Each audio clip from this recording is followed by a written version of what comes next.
片片变形记。烤鱼片现在由于体型差距，打架他是真吃亏，就连谁逮谁欺负的瓜子儿，现在他都打不过了。但是他还小心眼儿记仇啊，你吹胡子瞪眼的，气坏了。不过他现在也知道自己打不过了，轻易不敢动手，寻找合适的时机。你瞅啥呢？烤鱼片蹦起来就把自己摔地下了。同样的事儿他都好几回了，明明每次都是自己主动出击，但回回受伤的还是自己。所以今天我要对片片进行特训，加强一下他的身体素质。训练第一项，核心力量。你平时就是缺乏锻炼，知道不？练腹肌可以让你有更高的爆发力，腰部发力更有劲儿。训练第二项，闪避能力。跟别人打架总挨揍，还是因为闪避能力不够。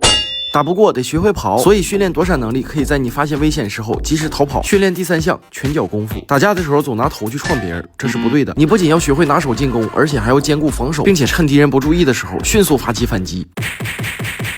最后一项训练，弹跳能力。俗话说得好，跳得高看得远。之前你就是因为弹跳力不够总吃亏，所以这回咱们训练从这杆跳过来就算行了。那怎么跳起来顾头不固定的呢？你也别说我难为你，给你降低高度，那能对吗？你得从这儿跳过来。